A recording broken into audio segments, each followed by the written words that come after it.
My name is Cloete, by the way. This is Uncut on the Abrasive Conversations platform. And normally I talk about politics on this platform uh, in the majority of cases. I briefly want to talk in this particular episode about international politics and some of the things that we as normal citizens might have missed. So one of the key events that we might have missed that has been happening on the African continent is the demonstrations and the protests in Kenya. And it is surprisingly led by Generation Z, which is quite reminiscent of the Fees Must Fall movement in South Africa.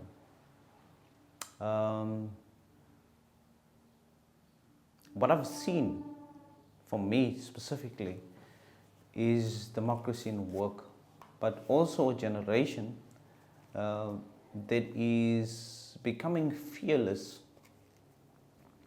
and fed up with the status quo. And once a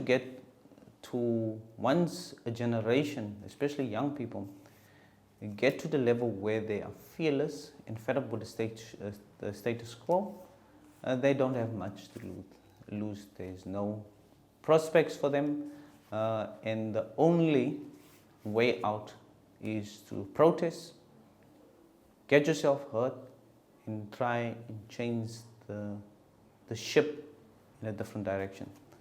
So I like what I've been seeing coming from Kenya. That to me needs to happen in a lot more democracies.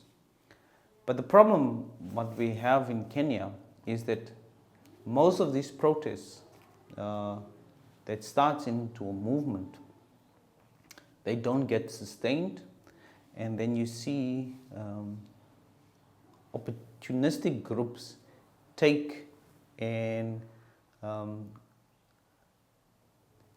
over these particular movements. We've seen this with the Arab Spring in 2011 when the Arab Spring happened.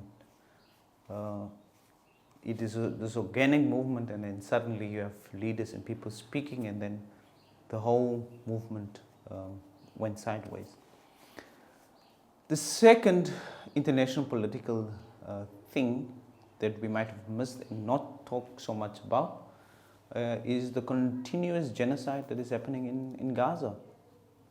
The Palestinians are still fighting for their lives on a daily basis, and it seems that the world has become tired and fatigued of the constant bombardment of media. Now, the moment we become desensitized and tired of what we hear from that is happening in Gaza and Palestine, especially the West Bank, then it becomes a lost cause for those people who are fighting for their freedom on a daily basis. So this is a story that you might have missed. It's almost 300 days that this genocide has been taking place, and I don't want you, especially if you're listening to my platform and you're supporting me, it's one of the things that I would like you not to miss. Show your support. Genocides and all of this type of violence that we see in the world, there's no place for us in our society. The third international event that we have to pay attention to and is the attempted assassination of Donald Trump the past week.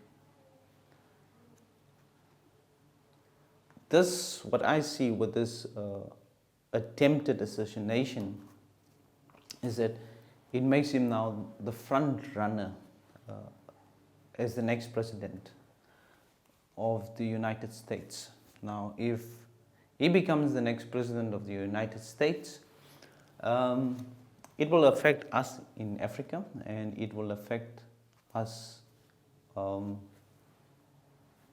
across the globe, because I think it's a guy that has something to prove, and he has a score to settle. I think most of that score would be settled internally. And so there will be internal turmoil when he becomes president again, because he wants to settle that particular score. Now, the implications that he has for the rest of the world is that it will leave a vacuum, or so for two things. It will leave a vacuum, because a vacuum of power, because the politics will be so focused on the internal politics of the USA. Now, the second thing is, when there is a vacuum of power internationally, other groups are filling that specific vacuums. And who else can fill it? And that's a big question we have to ask. So if that happened, this might be an opportunity for BRICS to step into the international front and put more of the developed nations' agenda onto the world spectrum. Because we know, especially when we're from the developing world and we're from Africa, that the G20 is not for us. The G20 is for those countries who aspire to be empires, and to exploit the developing world. So, if Donald Trump becomes the next president, it might just create an opportunity for us in the developing world. But the more disturbing precedent that this is setting, it might happen in other countries, where presidents are getting targeted, and it becomes a norm, taking out presidents and undermining the democratic principles. If that happens, then we'll have an international environment that is in turmoil, and currently it's already in turmoil. So I don't know who's next, which country, a developing country, might be next to have these type of problems. So this is the three international things, events that took place, that I don't want us to forget, and that we must keep in the back of our minds, because anything that happens in the world also affect us in South Africa. So this is just a quick reflection on those things. I think I would highlight in the coming episodes, I would highlight more of these type of events that shapes and inform our politics at home, on the continent, and the rest of the world. Once again, thank you for watching. This is Ron Uncut on the Abrasive Conversations platform. My name is Cloete. Thank you for watching, and we'll speak again.